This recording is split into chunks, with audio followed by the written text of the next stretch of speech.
फर्जी खेल आखिरकार क्या है, ये पूरा मामला क्या है आपको बता देते हैं। मामला उत्तर प्रदेश के अमरोहा में सीएम सामूहिक विवाह योजना से जुड़ा हुआ है। इस योजना के तहत 335 जोड़ों का विवाह कराया जा रहा था। सब कुछ अच्छा भी चल रहा था, लेकिन तभी जांच में एक जोड़ा फर्जी पाया गया। जी हां, फर्जीवाड़ा कर रहा था वो जोड़ा। पुलिस ने महिला को तो पकड़ा, लेकिन इसके साथ साथ आपको बता दें कि 145 जोड़े और भी इसमें भाग ले रहे थे। और आपको बता दें कि इसी दौरान जो लोग भाग गए, ये पता चला कि इन लोगों की शादी हो चुकी थी ऑलरेडी, और ये लोग सामूहिक विवाह योजना का लाभ पाने के लिए अपनी पत्नी के साथ दोबारा शादी करने के लिए वहां पर ढोंग कर रहे थे, ताकि उन्हें वो सब कुछ मिल सके जो कि सरकार की तरफ से गरीब बेटियों को शादी में दिया जाता है।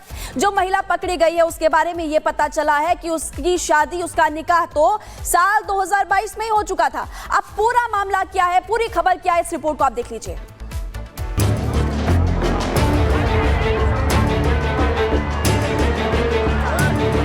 सरकारी योजनाओं का लाभ लेने के लिए लोग क्या क्या नहीं करते। अगर इसकी जीती जागती मिसाल देखनी है तो अमरोहा में देखिए। अमरोहा के हसनपुर में स्थित श्रीमती सुखदेवी इंटर कॉलेज मैदान के अंदर रविवार को सामूहिक विवाह कराया जा रहा था। अलग अलग धर्मों और जातियों के 335 जोड़े शादी के बंधन में बंधने के लिए मंडप पर बैठे थे। बारात भी आ चुकी थी, लेकिन तभी सीडीओ अश्वनी कुमार को जांच पड़ताल करने की क्या सूझी और जांच पड़ताल शुरू हुई तो मंडप में शेरवानी और लहंगा पहनकर बैठे दूल्हा दुल्हन में तो हड़कंप ही मच गया। एक महिला पकड़ी गई जिसका नाम आसमा था। आसमा फर्जी तरीके से शादी करने पहुंची थी। जांच में सामने आया कि उसकी शादी साल 2022 में नूर मोहम्मद नाम के एक शख्स से पहले ही हो चुकी थी और पति पत्नी के बीच चल रहे विवाद की वजह से आसमा बिना अपने शौहर को तलाक दिए संभल के एक युवक से दूसरी शादी करने पहुंची थी। इस बात का भी खुलासा हुआ कि उसने दलाल के जरिए सामूहिक विवाह योजना के लिए रजिस्ट्रेशन कराया था और सरकारी लाभ प्राप्त करने की कोशिश कर रही थी, लेकिन आसमा पकड़ी गई। अभी अपने भाई के साथ, अपने भैया के साथ ही निकाह कर रही है। मतलब अपने भैया के साले के साथ निकाह कर रही है। यूँ हमारे भैया को यूँ कह दी कि यो मर गया, खत्म हो गया। अच्छे खासे घर में होते साथे सब काम करके। आसमा पकड़ी गई तो देखते ही देखते पूरा पंडाल ही खाली हो गया। कहां 335 जोड़े शादी के लिए सजे धजे बैठे थे, कहां उनमें से 145 जोड़े भाग खड़े हुए। एक अल्पसंख्यक वर्ग की महिला जो पति से अनबन थी और उसने मुख्यमंत्री सामूहिक विवाह के अंतर्गत ऑनलाइन आवेदन किया था, और जब उसकी जांच की गई तो पता लगा कि वो पहले से शादीशुदा है, तो उसको तत्काल त्वरित गति से कार्रवाई करते हुए FIR कल भी कराई गई। तो विगत 2 दिनों में 2 FIR करने से अब इस तरह के जो लोग हैं, जो बिचौलिए हैं, निश्चित रूप से उनकी मंशा जो थी गलत लोगों को लाभान्वित कराने की, अब उस पर रोक लगा दी गई है।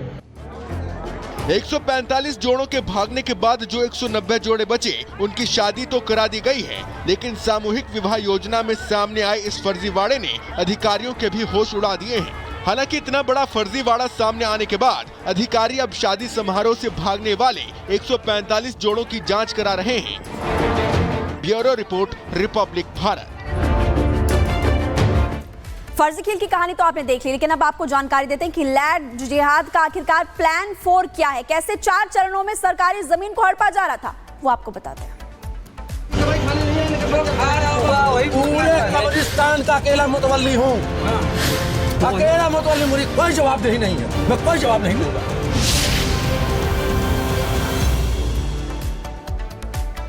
अब जो खबर हम आपको बताने जा रहे हैं उसको देखकर आप हैरान हो जाएंगे कि कैसे कब्रिस्तान, मस्जिद और दरगाह के नाम पर लैंड जिहाद का गंदा खेल रचा जाता है।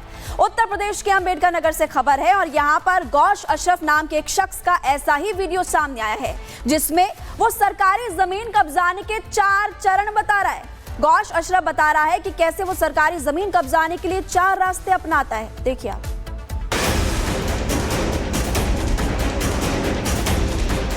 पूरे कब्रिस्तान का अकेला मुतवल्ली हूँ, अकेला मुतवल्ली, मुझे कोई जवाबदेही नहीं है। अभी तक आपने सुना होगा कि मस्जिद और कब्रिस्तान के नाम पर सरकारी जमीनों पर कब्जा किया जाता है, लेकिन ये कब्जा कैसे किया जाता है, इसके 4 चरण हिस्ट्री शीटर गौश अशरफ की जुबानी भी सुनिए। देखिए, गौश अशरफ सरकारी जमीन पर कब्जा करने के लिए सबसे पहले सरकारी जमीनों पर कब्रिस्तान बनाता था, फिर उस जमीन को सरकारी रिकॉर्ड में कब्रिस्तान की जमीन में दर्ज कराता था। कानूनी पेच फंसा तो मामले को न्यायालय में लटकाता था और सालों साल तक मुकदमा न्यायालय में चलता रहता था, लेकिन वो लोगों को कब्रिस्तान की जमीनों पर दुकानें खोलने को देता था और हजारों लाखों कमाता था। हिस्ट्री शीटर गौश अशरफ का अब एक वीडियो वायरल हुआ है जिसमें वो खुद ये कहता हुआ दिखाई दे रहा है कि वो सरकारी जमीनों पर खेल करता था। पूरे कब्रिस्तान का अकेला मुतवल्ली हूँ। हाँ सही, अकेला मुतवल्ली, मुझे कोई जवाबदेही नहीं है, मैं कोई जवाब नहीं दूंगा। मैं मुतवल्ली हूँ सुन्नी सेंटर वक्फ बोर्ड से, सब रजिस्टर्ड है लाइफ टाइम। बिल्कुल या दुकान या तो खाली करिएगा। कमेटी में हूँ, पावर मुझे है, जो पैसा देगा रोजी रोटी करना चाहता है बिल्कुल। गौस अशरफ को तो आपने सुना, लेकिन अब दूसरा वीडियो देखिए। दूसरा वीडियो चेयरमैन ओमकार गुप्ता और हिस्ट्री शीटर गौश अशरफ के बीच हुई तीखी बहस का है।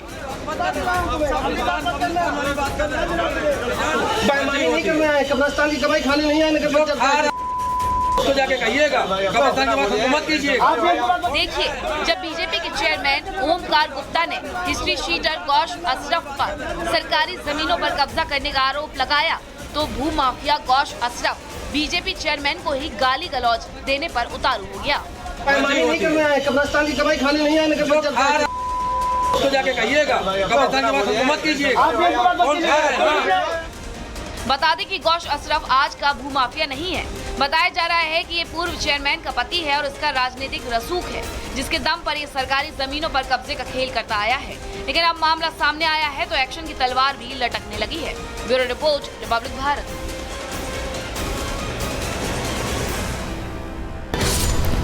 ऐसी कोई परमिशन जब से भी एएसआई के अंडर में आई है ये हमने नहीं मांगी है और ना ही कभी।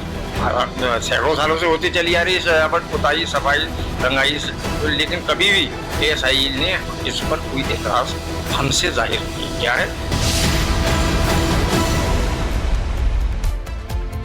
और चलिए अब हम बात करने वाले हैं संभल को लेकर के जो विवाद खड़ा हुआ था। संभल की जामा मस्जिद को लेकर अब एक नया विवाद खड़ा हो चुका है। आपको बता दें कि मस्जिद कमेटी की तरफ से एएसआई यानी कि आर्कियोलॉजिकल सर्वे ऑफ इंडिया की टीम को लेकर एक लेटर भेजा गया और यहां पर अनुमति मांगी गई है कि हमें यहां पर मस्जिद में रंगाई पुताई करनी है, तो आप हमें अनुमति दे दें।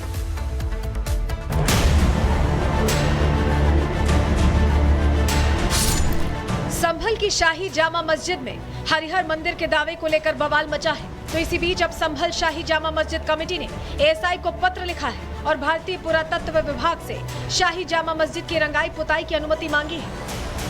ये एएसआई से हमने इस बार